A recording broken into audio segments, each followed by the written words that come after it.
Bonjour à tous. Alors, nous voici partis pour un cours de première de physique-chimie sur la structure des entités, à la cohésion et à la solubilité. Donc, on va parler en premier lieu des états de la matière, faire un petit rappel là-dessus. Ensuite, des interactions qu'il y a aux échelles moléculaires. Donc, quelles interactions y a-t-il entre deux entités microscopiques finalement?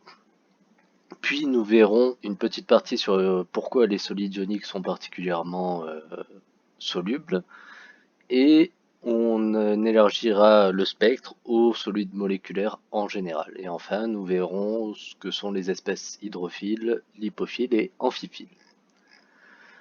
Alors, un petit rappel sur les états de la matière qui ne fera pas de mal. Donc, vous le savez sûrement, les trois états de la matière sont l'état solide, l'état liquide et l'état gazeux. Entre chaque état, il est possible de faire une transformation soit en modifiant la pression, soit en modifiant la température. Euh, tout est possible. Donc là, je présente un petit graphique qui montre l'état de l'eau en fonction de la température et de la pression. Et ce qu'on voit, c'est que plus la température augmente, plus on tend vers l'état liquide ou gazeux. Et plus la pression augmente, plus on tend vers l'état solide ou liquide. Et donc à l'inverse, plus la pression diminue, plus on va avoir tendance à être à l'état gazeux. Il y a un petit point d'intérêt sur ce graphique, c'est le point triple de l'eau. Donc c'est un point très particulier où il faut être à 0,006 atmosphère, donc c'est-à-dire une pression de l'ordre de 6 millièmes de la pression atmosphérique, et à 0,01 degrés Celsius. À ce niveau-là, eh bien, on va avoir les trois états de l'eau en même temps, à un même endroit. C'est-à-dire que vous allez aller voir l'eau qui bout, de la glace qui se forme et de l'eau liquide en même temps.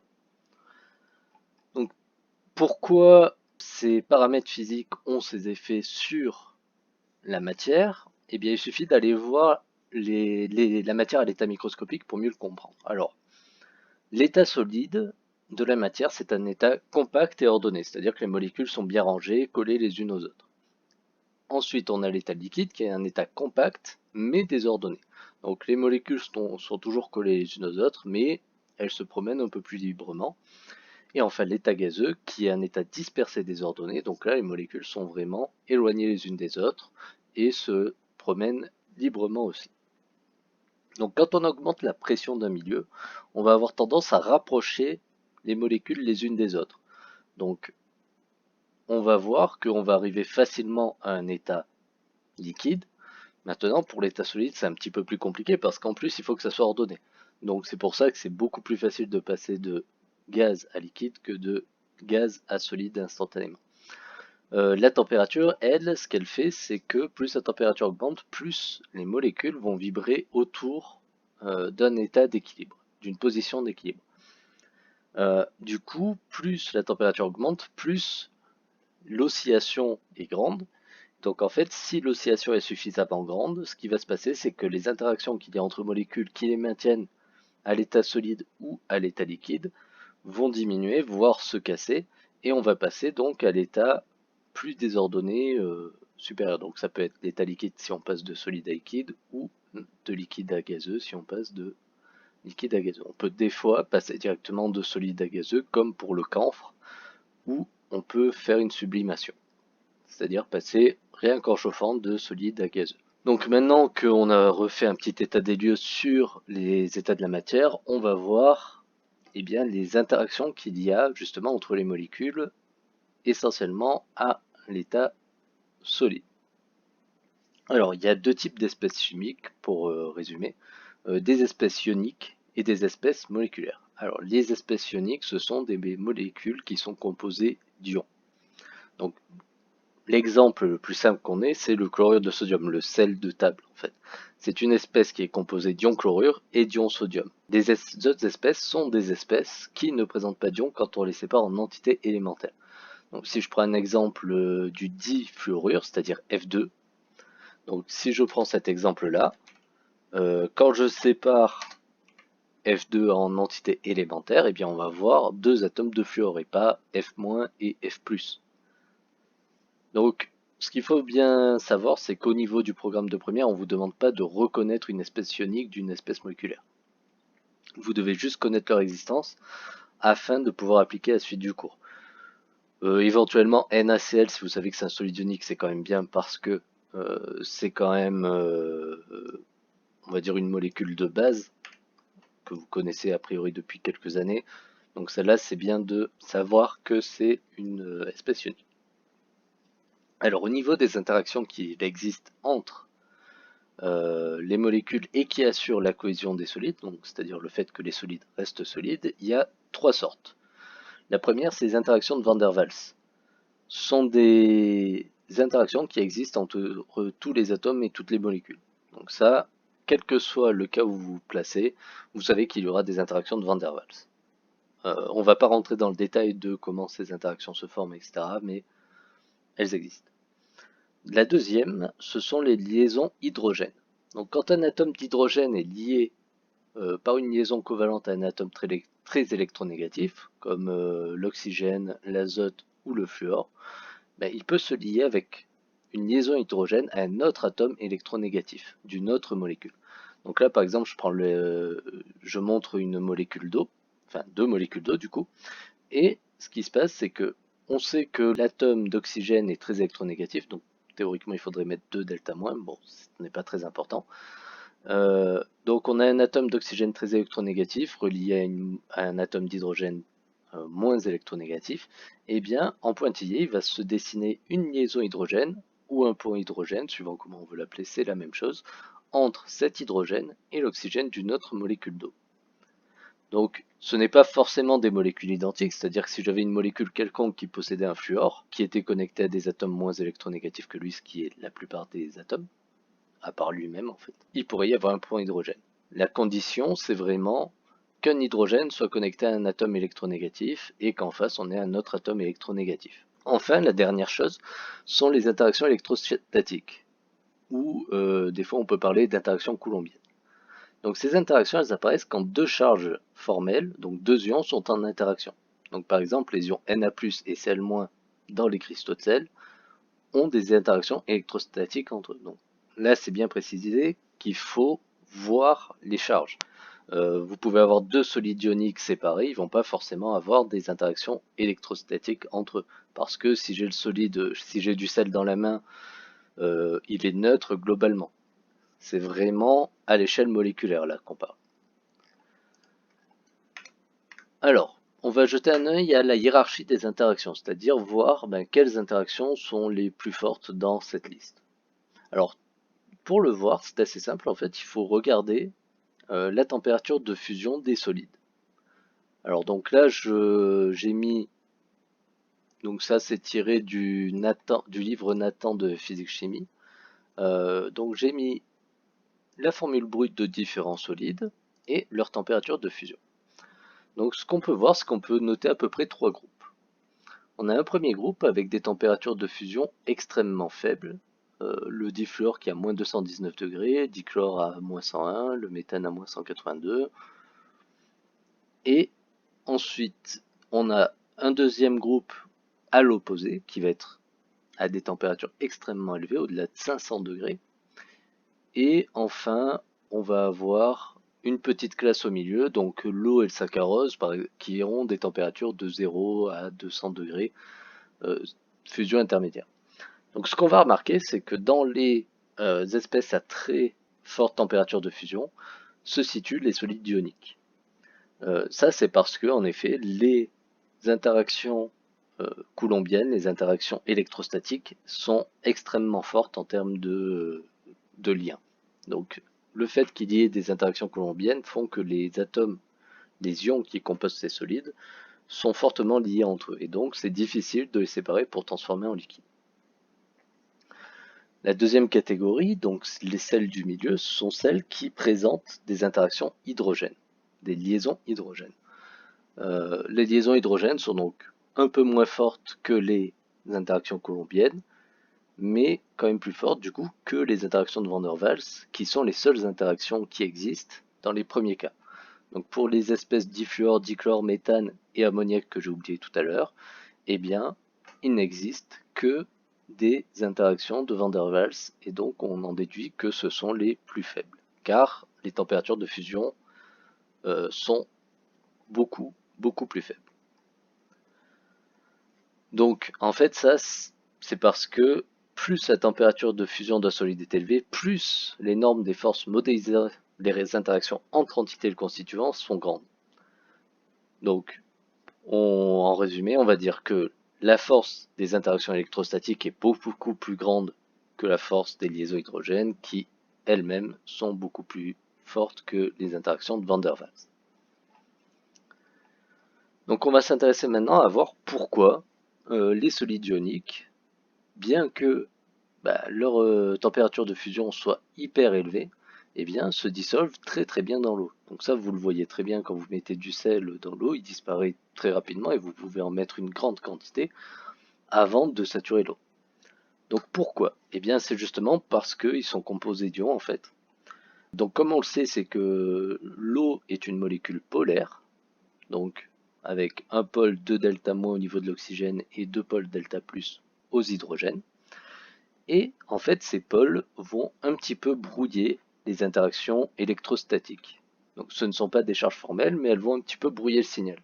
Et donc en brouillant le signal, elles vont abaisser les forces électrostatiques, la puissance des forces électrostatiques, elles vont les affaiblir, et donc les Na+ et Cl- vont se séparer.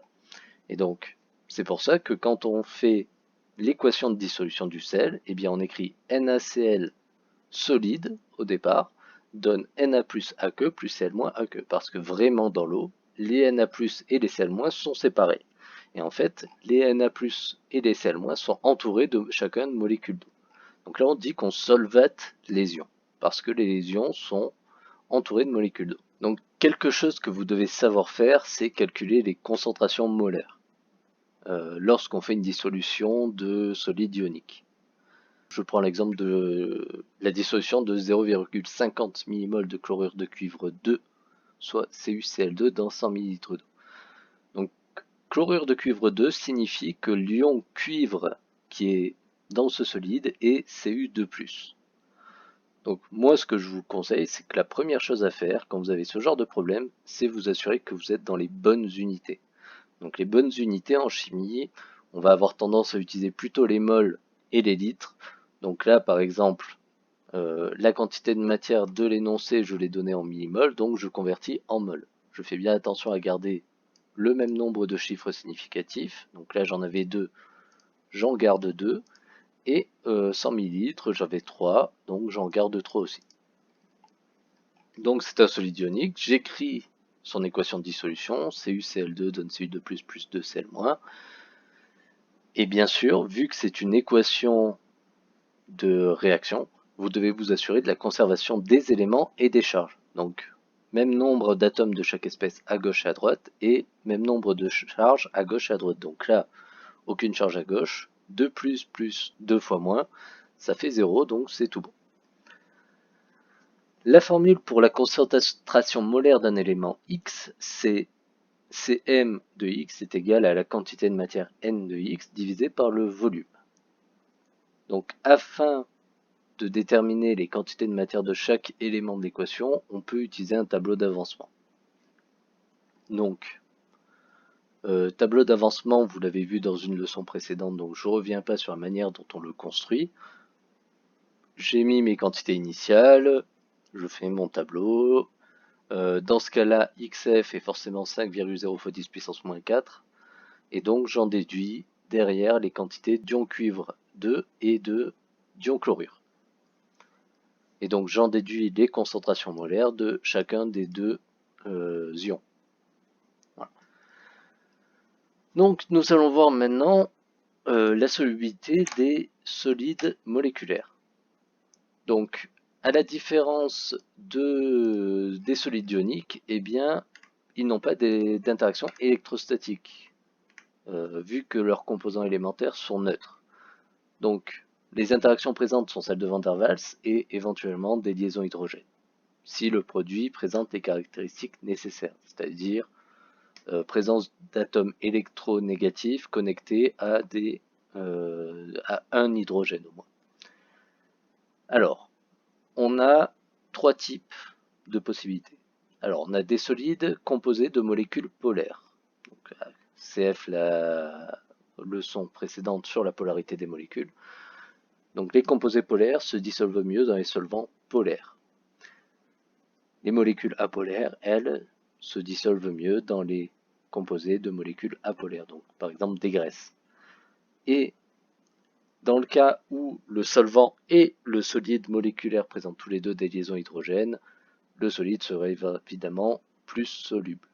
Donc en fait, à partir du moment où solvant et soluté présentent des caractéristiques communes, eh bien la solubilité du soluté augmente. Alors la technique d'extraction de liquide-liquide, donc ça c'est un peu dommage parce que c'est mieux de le faire en classe, en TP, mais bon on va quand même en parler, ça se présente assez bien en cours, parce qu'il y a des principes théoriques à connaître avant de le faire sur paillasse. Alors des fois on peut avoir besoin d'extraire un produit qui est dissous dans l'eau, ou dans une autre solution, peu importe. Et donc pour cela, on utilise l'extraction liquide-liquide. Nous, ce qui nous intéresse, c'est de récupérer l'espèce B. Sauf que au début, elle est dans A. Et le problème, c'est que A ne nous intéresse pas du tout. Donc ce qu'on va faire, c'est qu'on va rajouter une espèce C dans laquelle B est très soluble. Donc on va mélanger le tout, donc on mélange tout ça. Donc à un moment donné, on a A plus B plus C, donc tout va bien. Et puis, au bout d'un moment, on a deux phases qui se forment, parce que A et C ne sont pas miscibles. Donc par exemple de l'eau et de l'huile.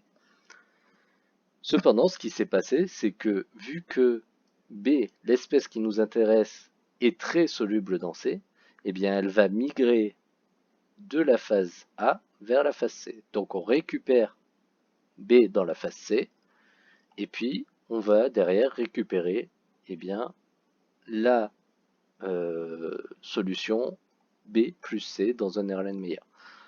Donc après, il y a deux possibilités. Soit, donc là comme je l'ai dit, l'intérêt c'était de récupérer B, donc il va falloir faire un nouveau traitement pour isoler B depuis C, donc ça peut être par évaporation ou autre, ou bien ça pouvait être aussi pour récupérer A, pour laver A. Et donc en effet, quand on veut purifier A, cette opération-là s'appelle un lavage. Donc pour choisir quel solvant utiliser pour extraire une espèce, il y a deux critères à respecter. Il faut à la fois que la solubilité de l'espèce que l'on veut extraire soit supérieure dans le solvant extracteur, mais en plus il faut que les deux solvants qu'on utilise ne soient pas miscibles entre eux. Donc ça fait quand même deux conditions importantes, mais qu'il faut bien retenir. Et d'ailleurs, on va voir maintenant justement comment gérer un petit peu ces espèces-là. Donc il y a trois types d'espèces. Les espèces hydrophiles, donc hydro c'est l'eau, phile c'est qui aime, donc littéralement ça veut dire qui aime l'eau, sont des espèces qui sont solubles dans l'eau. En général, ces espèces sont polaires et peuvent présenter des liaisons hydrogènes. Deuxième catégorie, ce sont les espèces lipophiles. Lipo, la graisse, phile, qui aime, donc littéralement qui aime la graisse. Ces molécules sont en général hydrophobes, c'est-à-dire qui ont peur de l'eau. Donc ces espèces sont solubles dans la graisse et sont apolaires, tout comme la graisse. Dernière possibilité, ce sont des espèces amphiphiles. Donc ces espèces sont très particulières parce qu'elles aiment les deux côtés. Ce sont des espèces qui présentent un côté polaire et un côté apolaire. Donc ce sont des molécules assez longues, et vu qu'elles sont assez longues, elles peuvent avoir cette caractéristique qui est d'avoir un côté polaire et un côté apolaire. Donc ça, c'est le cas des savons. Donc l'utilité de ces molécules, c'est justement de pouvoir mélanger la graisse et l'eau, de pouvoir dissoudre de la graisse dans l'eau. Donc de base, vous le savez, la graisse et l'eau ne se mélangent pas. Essayez de faire la vaisselle sans savon ou sans liquide vaisselle, vous allez comprendre votre douleur. Donc pour cela, on utilise des savons. Donc les savons ou le liquide vaisselle, c'est la même chose. Ce sont des molécules tensioactives aussi on appelle ça.